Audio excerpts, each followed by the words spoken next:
Hey guys, welcome back to my channel. My name is Amanda. I know a lot of you are new, and I was just going to sit down and talk to y'all for a little bit, answer some of your questions. I've had so many questions and comments, I just can't get to all of them. I have read them. I promise I've read them. Even if I've not heard of them, I've read them. But I wanted to just sit down and talk to y'all for a little bit, let y'all get to know me a little better, Heather a little better, Flash. We have a little basset hound here, well, a big basset hound, and he's a turd, and thought y'all might want to see him for a while. I know a lot of y'all that's been here a while have been missing him. So, here's Heather. Good boy sometimes, aren't you? You good boy sometimes? But if you guys don't know me, my name's Amanda. I am 43. I have 4 girls. My oldest is 21. She's married. And then Reagan is 20, and she also lives on her own. And then I have Kennedy here. She is moving out next Wednesday. Yep. She's moving out next Wednesday, and she is going to ETSU to play softball there. Kennedy is going into the field of sports medicine, so kinesiology, physical therapy, that kind of thing. She wants to be an athletic trainer, so that's what she's doing with her life. That's what she's going to be when she grows up. And then I have Allison. She's 12. She's in middle school. She plays softball, volleyball. She did play basketball. She gave that up. She loves volleyball. That is her sport. So, but anyway, a little bit about how we got here. So Alden and I married in 2004. We, of course, had a house, lived together, kids, all that good stuff. I knew Heather through a mutual friend, and she was also Kennedy's high school softball coach. I ended up being her treasurer. We ended up talking every day, a million times a day, and we just became really close. We are best friends. I was in a bad spot in my marriage, and things just were not going well or getting any better, so we decided to get divorced, and things didn't go as planned, so I didn't have anywhere to live for a little while, so she graciously opened her doors, and they let me come crash at their place until I could get either into my house or my house sold and buy a house. Or Alden worked third shift, so he worked 6 in the evening until 6 in the morning. We had to be at work at 6:30, so it was perfect. It wasn't like she was crashing in on my husband and I, causing problems, anything like that. He was at work, and I told her, I was like, it's just me and the girls. You're always welcome to come over here, because things got heated one night. I was on the phone with her, and I was like, you can come here, it's fine, it's just us girls. So she stayed sometimes, I mean, not all the time, but she stayed every now and then. She ended up buying this house. Alden and I were in a spot where things weren't great. Things weren't even good. We didn't communicate. When I have a problem, I want it fixed then. I don't want anybody, well, that's my hair on my face. I don't want anybody mad at me. Like, I'm a people pleaser. I didn't want him mad at me. He would be upset with me over something, give me the silent treatment, not speak to me for days. It drove me crazy. We were at each other all the time over something. He worked 12 hours a day. He was tired. He was grouchy. He's older. He's 15 years older than I am. So I understand now, looking back, that, you know, there were other issues that I didn't see then that contributed to it. But things weren't good at all.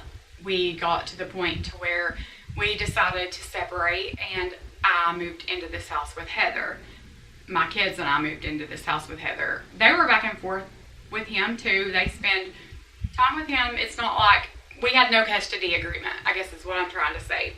I told Alden, if my kids need their dad, I want them to have their dad. And if my kids need their mom, I want them to have me. I don't want it to be like, no, you can't go see your dad because it's not his day. I told him I didn't want child support as long as he would be nice to me in front of my kids. We'd call it even. And I was tired of my kids being in their bedroom holding their ears crying. It was that bad. And they never knew. They never knew if they were going to come home to us being okay or us fussing and arguing. It was never physical. I would say there was probably some verbal abuse there. But as far as him being a good dad, he is a great dad. Always has been a great dad. I feel like I've always been a great mom. I think we got to a point to where we poured everything we had into our kids, not into each other anymore. So things just soured. So with that being said, we moved in with Heather. 2021 December, we moved in with Heather. Heather checked with administration to make sure that was okay since Kennedy was a softball player, she was her coach, so she wanted to make sure that was okay. They said absolutely, that was amazing that she would do that for us, so there's that. I thought I was putting my kids into a better situation and turned into something worse, and I had a ton of mom guilt. It was worse at the time. It was a blessing in disguise is what it was. That's why when I say you have to trust his plan isn't always easy, it doesn't make sense, and it hurts. Sometimes it's devastating, but you have to trust it because he always will turn everything that's meant to hurt me into something good. What I say is God keeps score. She says karma, I say God keeps score, and he does. She ended up losing her coaching job over us being here. Accusations were made about us. There was a lot of jealousy, saying Kennedy was the favorite, all that. I was harder on Kennedy than I was anybody, and I guess people didn't see that, but when something went wrong, I always fussed at Kennedy, and it wasn't always her fault, but I knew I could fuss at her and she would understand. But you knew that I wouldn't throw a fit, yeah. Because, we have entitled kids these days, and parents that don't see any fault and think their kids are way better than what they are. But anyway, we have lunch thanks to Allison. Thank you, Allie. So Allie made us some ramen.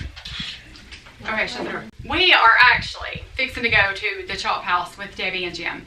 They invited Alden too because he came over and helped a lot, and Heather and I and my kids to go eat at the Chop House today. And Alden, Heather, and I are going, but our kids are going to go shopping. We gave them some money to go shopping on and to go out to eat themselves. So they're having a little sister day because Kennedy's leaving next Wednesday. Allison is really devastated about that. She's upset about it. I don't think she wants Kennedy to know, but no. I think she's going to miss her more than she Yeah. So Kennedy leaves next Wednesday. Allison's devastated about that. She's really having a hard time dealing with that. We told Allison back in the summer that she could go with us. My hair is in my face. I have a hair in my face and I cannot get it off. Anyway. Shh. Okay. So we told Allison she could go with us to move Kennedy in that day, all that. Turns out she has volleyball and would be disciplined if she misses practice that day. So she came home crying about that yesterday. She was very upset that she won't be allowed. Yeah. So it is what it is, and that still makes me want to cry when I talk about that. Going back to what she said about everything works out for a purpose, I've always wanted to coach high school softball. And when the coach that I was helping retired and I was given the position, I was happy and thought this is exactly where I was supposed to be and I was going to make a difference. And I guess I didn't realize, and the coach told me, you don't realize everything else that goes on with coaching. And she wasn't kidding, because there's things that nobody even thinks about that you got to deal with and take care of from 6 o'clock in the morning until 11 or 12 o'clock at night, and schedules and uniforms and clothes and buses. And I was devastated when I lost my coaching job because I didn't understand. But now looking back, it's well worth it. That's where a lot of the guilt came in. I felt guilty because I felt like I costed her dream. I mean, that was her dream. It was just what she'd always wanted to do. I felt like me moving my kids in here cost her that.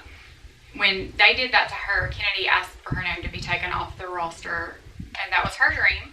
I remember I was cleaning out her room, and I opened a notebook up, and it said my goals. It was like an old journal of hers, and it said my goals, and it said to make the high school softball team. And that just crushed me because I felt like she worked so hard for that. She lost her freshman year to COVID. She played her sophomore year, and then halfway into her junior year, she did ask for her name to be taken off the roster. She felt like that's what was right, that they had, nobody should lose their job for their lifestyle, period. Nobody should judge on or make accusations about something that they know nothing about, because she's my best friend. We have separate bedrooms. It was rumors, it was lies, and it was made up by jealous parents, and it cost a lot of people a lot of things, and it hurt a lot of innocent people. If anybody had a right or a reason or anything else to say that there was something going on with us, that would have been Alden. And Alden knows better. But I had a lot of mom guilt. I had mom guilt for Kennedy because even though she did what was right, it wasn't easy and it hurt her.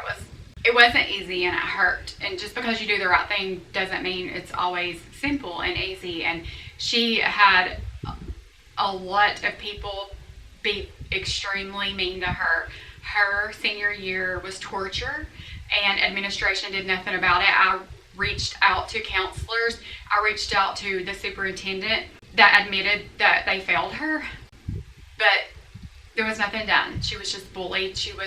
It was really bad. Now that we're in a better place, as times went on, she's fixing to go to ETSU Division I to play softball, while the others can sit back and watch it, same as she had to do. But anyway, people that knew us knew. They know Heather, the person she is, the integrity, the loyalty she gives to everybody, the honest, dependable, just, you all know too what a great person she is. And it hurt me so bad that she was being treated so unfairly. And it was because of... It wasn't because of you, it was because of jealous Christian parents who go to church and sit on the front row every Sunday morning and then treat people like trash. To destroy. The one thing I learned through this is I've been a judgy person before. I was raised primitive Baptist, and that's about as primitive as you can get. I have my own convictions, I guess. I know what's wrong and what's right to me. And being raised that way for a long time, I was very narrow-minded. I was very judgy. I was wrong. I've learned through this whole thing that you don't judge, you don't make accusations. If you don't know that it's true, it doesn't matter. If it's not you in your house, mind your business. That's just what I've learned. And as bad as we were treated over being accused of having a lifestyle of being gay, I can't imagine how people are treated that are openly gay. And it's America. You can believe the way you want to. I believe the way I do. I'm not going to tell you you're wrong for believing the way you do. The one thing I will say is that I'll love you no matter what. I don't care. I'll never treat you bad, never treat you any different. I'll love you. I put my devotions at the end. I've got this here. I'll read it to you in a few minutes. But I always put that at the end so everybody knows it's coming. I know I have non-believers here on my channel. I have one that I talk to on Instagram a lot. She's commented and said, I don't believe. I'm not a believer, but I don't feel like you cram it down my throat. And I'm glad. I never want to do that. At the same time, I never want people to tell me I'm wrong. God's been good to me. I'll never silence that to pacify some people. I won't. This is my channel. He's been good to me. Over the last year, he's taught me so many things. When all that happened with them, Lexi was getting ready for church one Sunday morning, had a seizure. Hunter called me, took her to the hospital. They found something, a spot on her brain. We went through a lot with her. That was devastating. I've always had healthy kids. Nothing like that's ever happened before. I had an incident with Reagan, and I'm not going to go into it, but it was traumatic. It was terrible. At the time, it felt like my life was out of control. I was devastated. I was hurt. She'll tell you now it was the best thing that could have ever happened to her. She has grown so much as a person. She has completely changed her life because of it. God's good, and he'll put bumps in the road when he sees that there's something worse laying ahead. He sees what we don't, and I'm so thankful for that. But at the time, I just felt like my life was out of control. I didn't understand why. You know, when the devil will kick you when you're down, and he did, and that was, it was hard. It was the hardest thing I've ever been through. But through that, Alden and I have a great relationship now. We can communicate. We can talk about things without yelling, screaming, my kids holding their ears. It's a safe place for my kids now to be around their parents, and that's always great. She is a second mom to them. I don't know what Kennedy would have done without her, because I felt like her and Kennedy kind of went through that together. And she was great for Kennedy. Sometimes it's easier for kids to talk to somebody else other than their parents, and I'm so thankful she had her. Allison's the same way. Allison's very close to you. Every night when we all go to bed, Allison's the first one to say, I love you, Heather. I love you, Mom. You know, all that. We're in a good place now.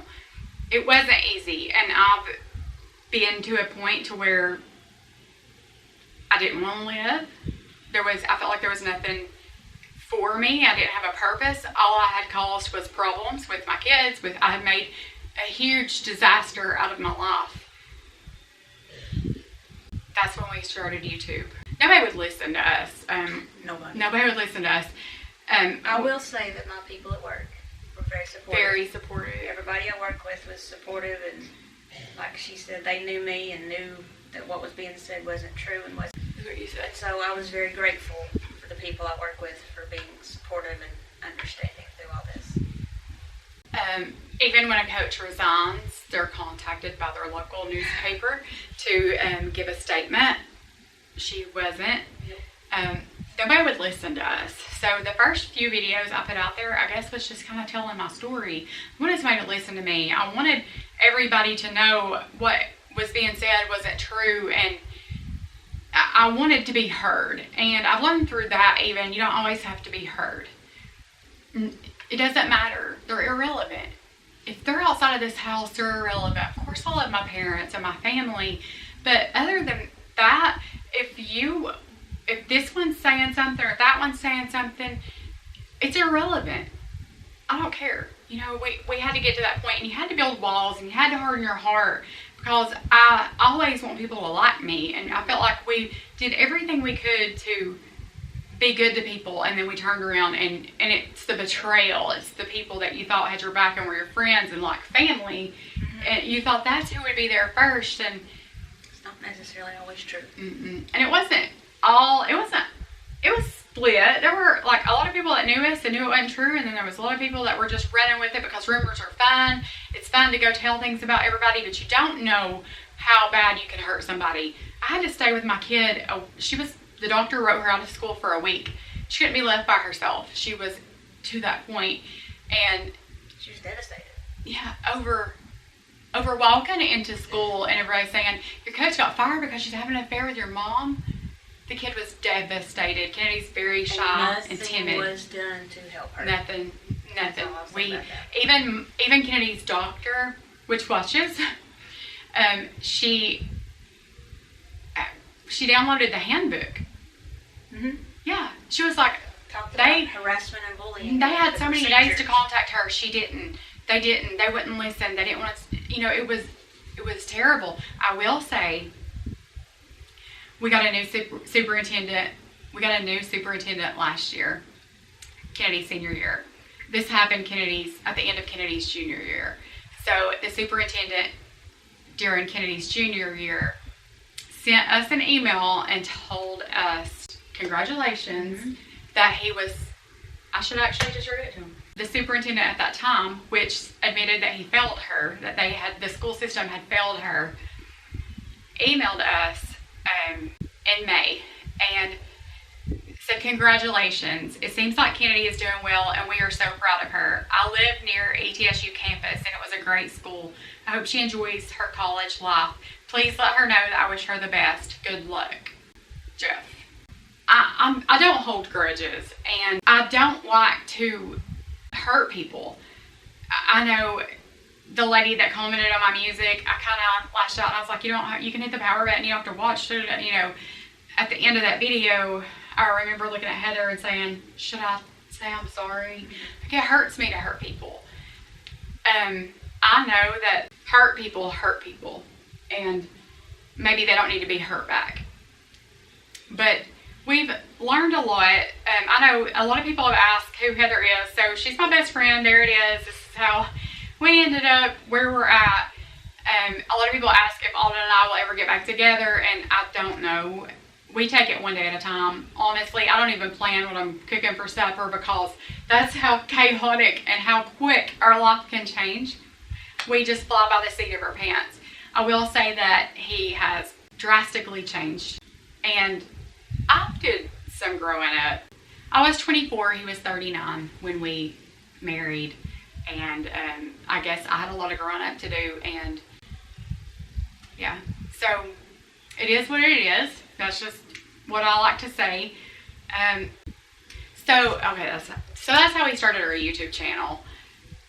We just kind of wanted local people I wanted to post it on Facebook. I wanted people to watch it. I wanted people to listen to me without interrupting me or walking off or, whatever. I wanted people to hear me. Do I wish I hadn't have did that? Yes, because I lash out. I wanted people to hear my side. It didn't matter. Not everybody has to hear your side of the story. If they want to judge you on something they've heard, let them be. I wish I knew that then. But we were mad and hurt then. We were mad and hurt. But looking back at it, I wouldn't have even started YouTube. I worked in a school cafeteria, a middle school cafeteria in our county, and the people I worked right with were very good to me. There were people there that treated me differently over rumors. It got to me. I'm not going to say it was so bad because I could have overcame that, but it was so bad that I called Alden, I called Heather. They both were like, leave.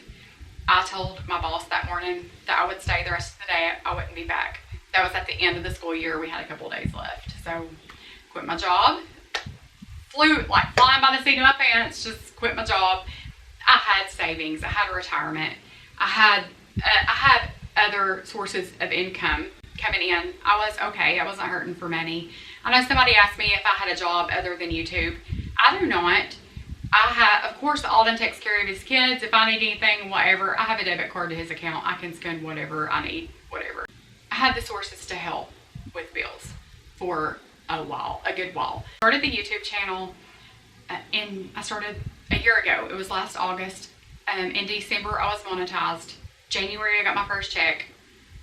It grew every single month. And when I say God will bless you, He will put you places you never thought you would be. We never expected the first check to be what it was at all. It was a pretty good chunk. My pay increased every single month. In June, it doubled. In July, it tripled. This month, it's gonna triple.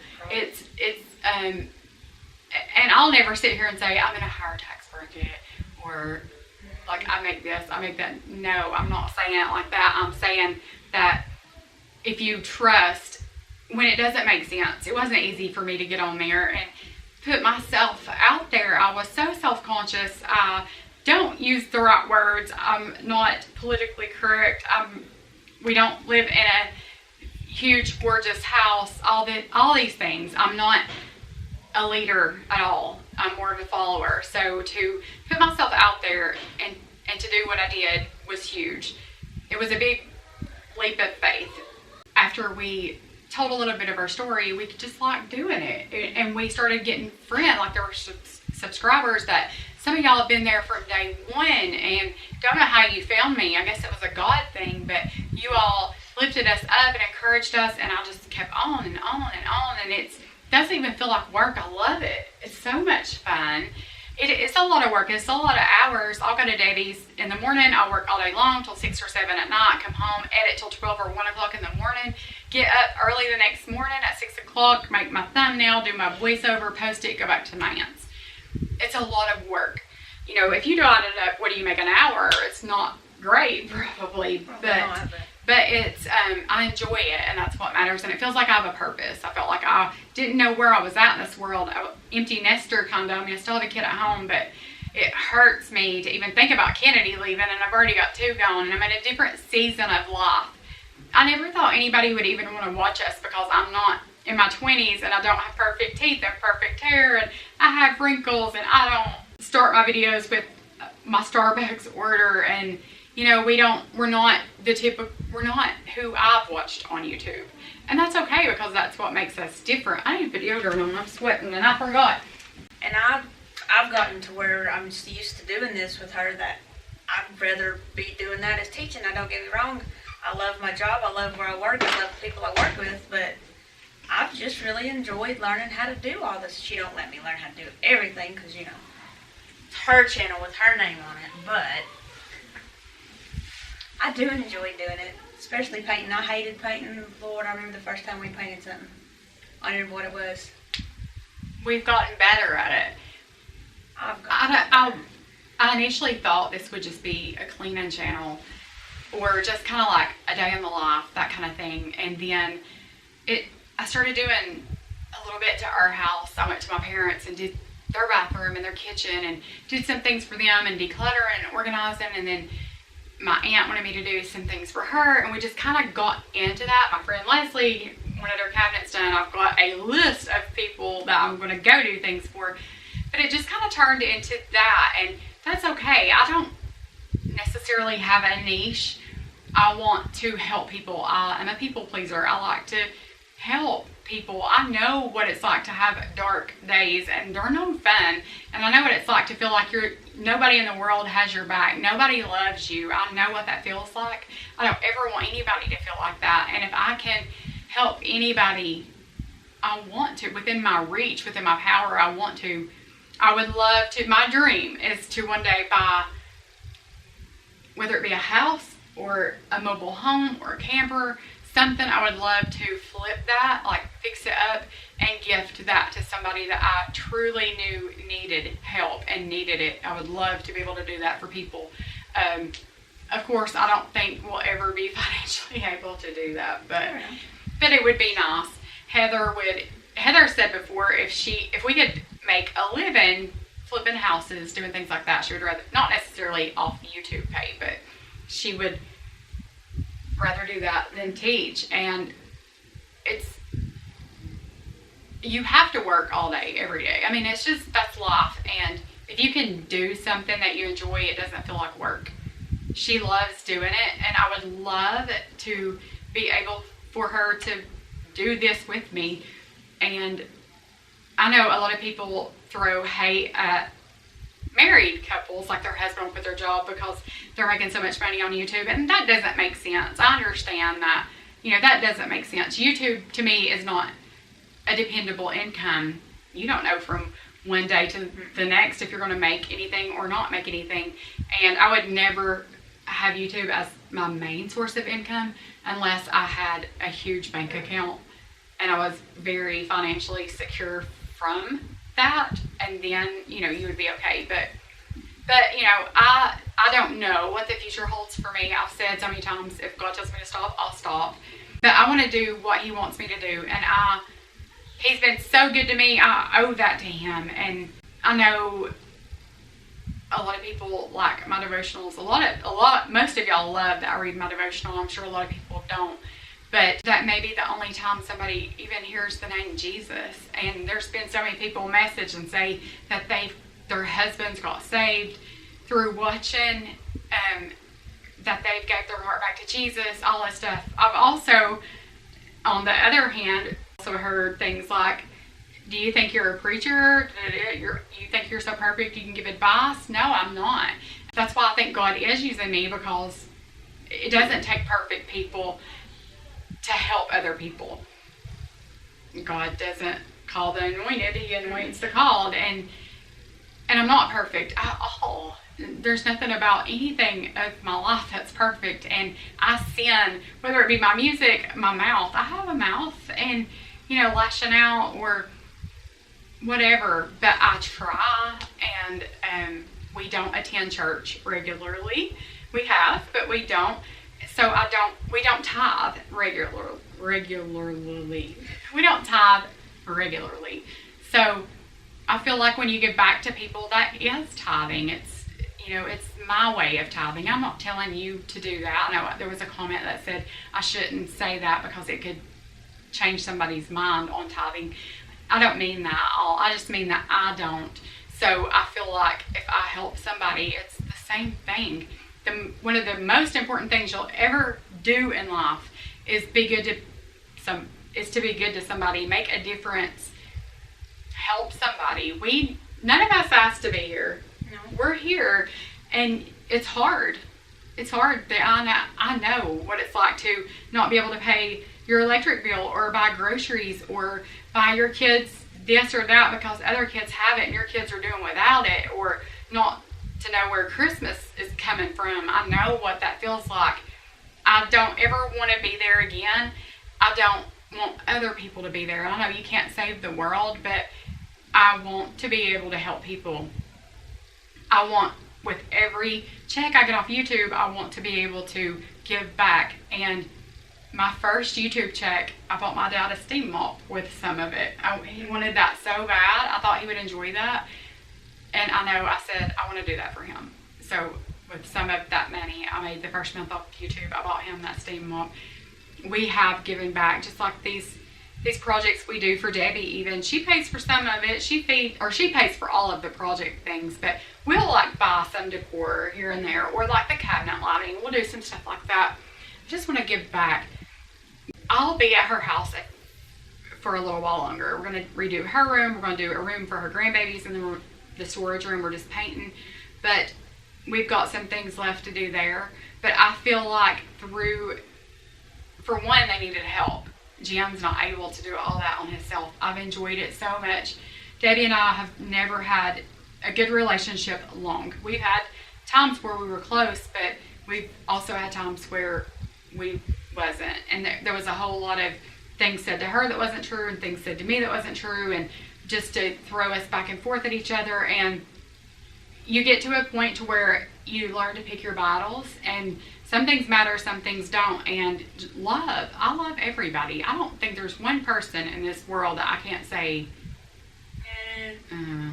I'm going to. There's not one person in this world that I can't say that I don't love, because you have to love people, no matter how they feel about you. So you have to forgive, and it's hard. It's hard, and might still be a few people ain't forgiving you. You have to forgive, and if you don't forgive people, God don't forgive you. And you just have to forgive and love, and that's what we're learning. We're learning how to paint. We're learning how to forgive. We're learning how to love. We're learning how to, what else? Put flooring down. Hang lights. Yeah, mend relationships. So anyway, I just feel like I never dreamed when I started YouTube it would be doing any kind of makeovers or helping people like this, but this is where I'm at, and I don't want to niche down. If God tells me to go buy groceries for somebody, I want to do that, and I want to do what He wants. I want to go where He calls, and I don't know what's next. I know what I've got planned next. You know, I've got my mom's laundry room, my papa's island, my brother's cabinets, my friend's bedroom. The list goes on and on and on, and that's what I have planned. What's God have planned, I don't know yet, and we'll go where He leads. So we joke and cut up and act a fool, and sometimes people think we're arguing and fighting, and we're really not. I know one video I said something smart and she said something about Heather does it all. That's just us. She's very appreciative of anything that I do to help out. She's not a turd. She's not a smart aleck. She's not being a smart. Now she can be. I don't think she can't be, because she can be. But most of the time, you're a jerk too. I'm not ever a turd. Yeah, you're a smart. If I left the volume in, they'd be like, "Oh my gosh, she's so mean to her." I am not mean to you. You're a smart aleck. You fussed at me for scraping my fork on a bowl. That's what he's doing. I was like, "We'll be live, and you'll be picking at your toenails." See, it'll go click, mean. click, click, click, click, or picking a scab. She picks, don't you? Yes. You're a picker, and that drives me crazy. It's like, I'll have a scab there until it falls off. Not you. No. She'll be like, "Can I pick that? I think it's ready. I think that scab's ready. Can I pick it?" Okay, I take it back. She's a butthole, and she is a snothead. So, she's appreciative, and I enjoy doing it, and I enjoy being able to help out. Quit scraping your fork on your bowl. We're getting better at it. Quit scraping your fork on your bowl. Aren't we? Yes, I think we're doing pretty good. Yeah. I might call myself on fire. I've had lots of people I know that say, "I didn't know that you all could do this or that, and would you be willing to help?" Well, yeah. I'll travel. I can. I could easily travel. I don't think she could, but.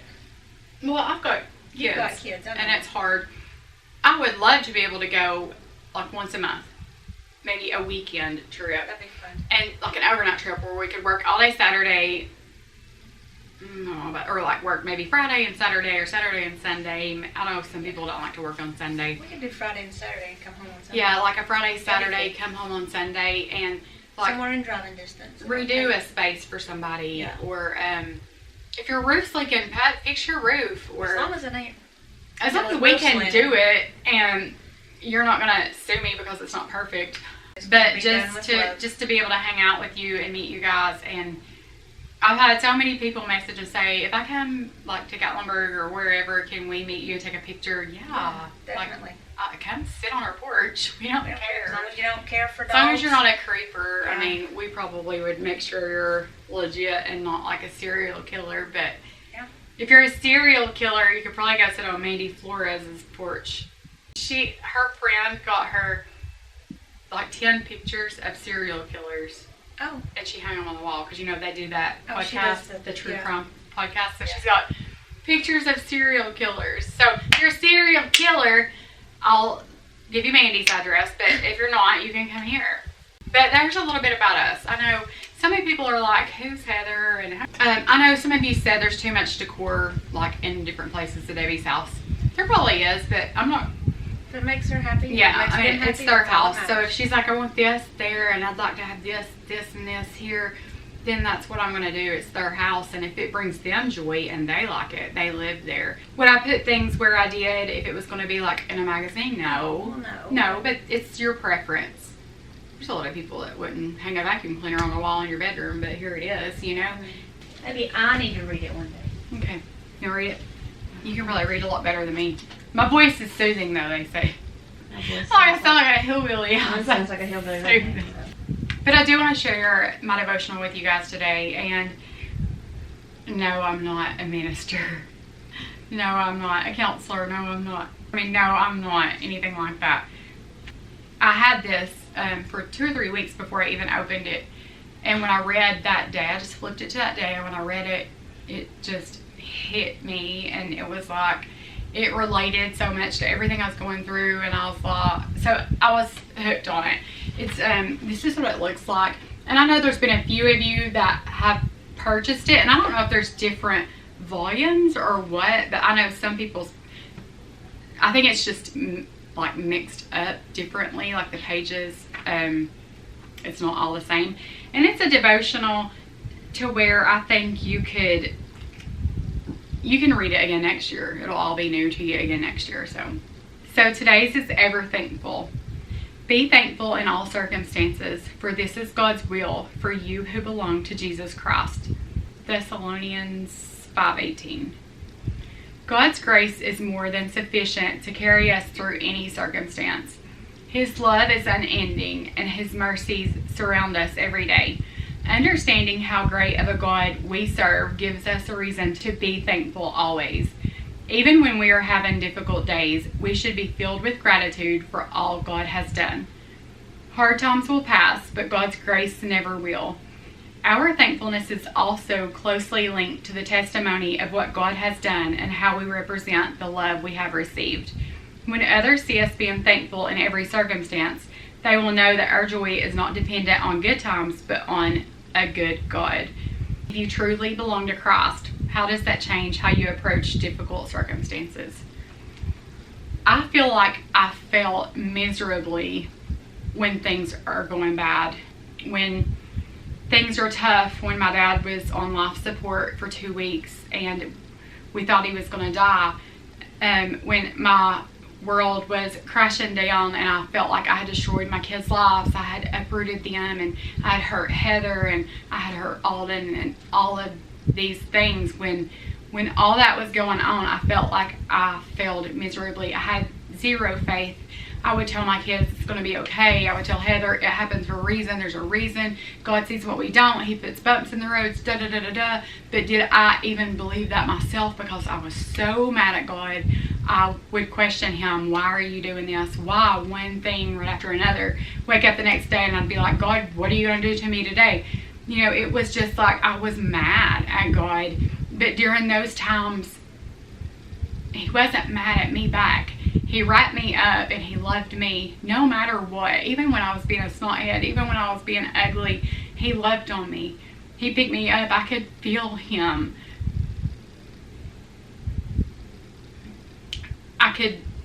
I just would have the sweetest peace that only He can give. And I knew it would be okay as He started carrying us through that. And I seen his plan unfold, and I started seeing the reasons to my why, and why he did this. It started making sense, and how good you are, and how powerful to let it all play out like it did. And I hope that my next test, I have more faith, and I'm working on that.